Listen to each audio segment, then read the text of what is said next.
come to the main library.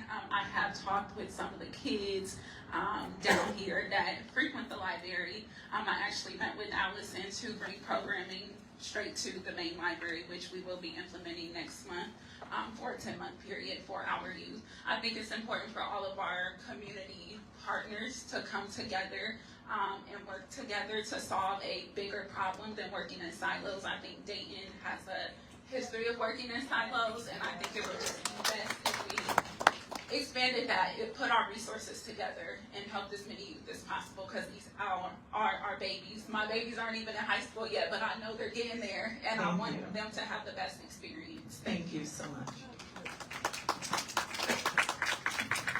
Thank you for expanding the conversation. My mother lives in Weston Hills. She's 85 years old. That's where I grew up. And there is violence there, and it's not downtown. We have a situation that's in the city. So we have to expand the conversation. These are derivatives of a much larger issue. And I would love for the next conversation not just to be about the library and Dayton Public Schools and violence intervention with the city and the programming they're doing, and all the things we talked about that we're talking about today, but there's a systemic issue, and we've got a community-wide issue, and we're just part of it. Hi, I'm Leslie Thomas. I'm a community outreach coordinator for Dayton Children's. I've heard a lot about people wanting to help. Could you possibly publish on a website who we all contact so that we can have this transparency and have this organization, and we're not all trying to do the same thing at once? The last thing I want to say is that the teen librarians at that Southeast Library are phenomenal. I've interviewed them. They have hearts of gold, and they don't see this as a problem. They see it as an opportunity. They don't see it as 296 kids coming in. They see it as 296 opportunities every day. 100%. I will clap for our teen librarians again. Both at the Southeast branch and here at the main library, they really do a phenomenal job. And again, I think we made this decision to take some time and figure things out. And two of the people who were really not super happy with that decision were the teen librarians, right? They wanted to continue to serve their cohort during the time they normally come. Thank you. Hello, my name is Tanae Waits. I am the manager of family resources for Omega CBC. Just have two questions. Is there an advocacy effort around transportation, and how can we support it? Transportation for our young people. If you could ask someone or an organization to step up, what would you want to see? What type of support would you want to see?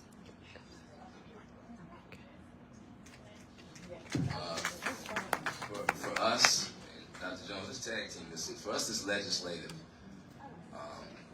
This is about, you said advocacy. To me, advocacy translates into policy. And then policy, when policy changes, it changes the structure and the framework in which we do business. And if we can do that, we can be freed of some restrictions that we have to really be able to provide some amazing opportunities and supports. For me, I would say legislative. Yeah, I echo the same. I shared earlier that we need to start to engage our local politicians, our state politicians, legislators, because often the legislation that is created for us harms us. And so we're really in a position now where it's absolutely critical. It's good to see the number here, but we really have to advocate for us, for Dayton. And I love the young lady that came down to talk about community. Until we start to engage our students in fruitful dialogue about solving some of these problems, we won't get anywhere. Right, you're talking without them. We won't get anywhere. And in addition to that, I would encourage everybody in the room, when you see students out, have a conversation. I went to Patterson, right around the corner. Yes. Now, I came out in '97. And I would go out on a limb and say that it's not too dissimilar in terms of the perception of the folks that work downtown and come downtown, how they view kids like me. I grew up on Home Avenue, west side of Dayton. If you know anything about Home Avenue in the 90s, it was rough. Yes, but I looked at a black male who walked downtown and people would bust their purses, go across the street.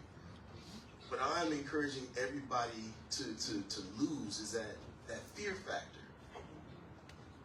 If we really intentionally focus on, establishing relationships with the students, with our kids, they're our kids. It's not that lady's kids in DeSoto Bass or that lady's kids on the on the east side. Man, these are our kids.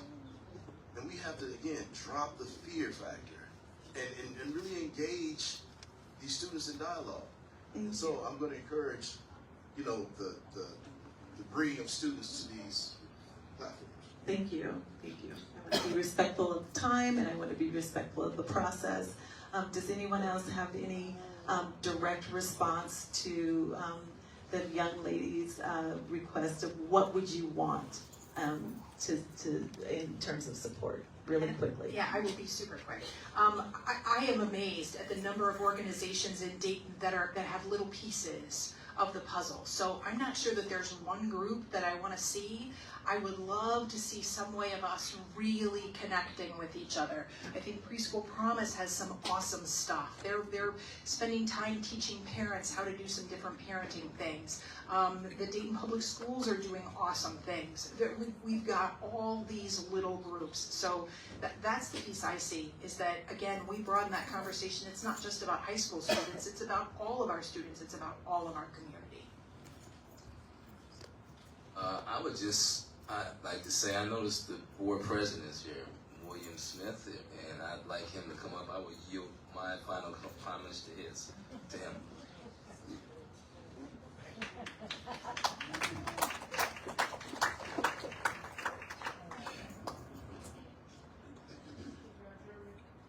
Can you hear me? Yeah. Thank you, Dr. Lawrence. First, I would say I appreciate everybody being here. The thing that I want to hammer home to everybody is that when we have these issues, we have to understand what got us here. Too many times we lose sight of what got us here, and then we lose sight of where we really are. And too many times when we look at these spaces, we don't want to look at what got us here, because then we get into a position where we feel we have to point fingers and make blame. So I want people to understand that I am a child of Dayton. The library wasn't like this. I went to the library to go to look at encyclopedias. That is what I went to go do, because that was the only place I could go and look at the encyclopedia. This is Baumberger now. This is Princeton. This is Westwood, because we don't have those spaces. And so if we're going to really come up with the solutions, we have to stop looking at it at a solution of why are kids doing this at a library, and say why are kids doing this in a space where people are, because this is where kids go. This is the space. I went to Cyrus, I went to Baumberger, I went to Meadowdale, I went to Princeton. You don't have those spaces. We have 3 rec centers. So you don't have those spaces. We do not have some of these teen places for them to go. So we have to understand getting ourselves out of this thinking of they're doing this at the library, instead of why are our children doing this, and what are we as adults doing to help them? What are we doing to teach them how to act and how to react, instead of saying, why are they doing this in this space? Because they're doing it outside of this space. They're doing it everywhere that they go, and let's be honest, they're doing what they see adults also do. And once we get out of that space of saying, why are our children doing this, we can get back into the space of saying, we provide the future that our kids will have. And if we are not doing things, we're about to have an election, and I want us to pass these things, and I want us to get out there and vote. But we also look at the national landscape and see that our kids see adults polarized. Our kids can see attack ads every day. Our kids see adults that do not know how to deal with their problems, and their children trying to figure that out. So I think that space needs to be evolved outside of why are our children acting like this downtown, and saying, what are we doing to do better for our city? Because this is happening everywhere. It's being magnified now because it's happening downtown where people are at, and people don't want to see those behaviors, but let's be honest. It happens in Dayton View, it happens in Westwood, it happens in Residence Park, it happens in Belmont. This is where we are. And until we understand that we are here and why we got here, we won't figure out how do we get better than that. So I appreciate that, Dr. Lawrence. Let's make the main thing the main thing. That's what we have to focus on. I love you all for being out here. Take care. Thank you. Thank you so much.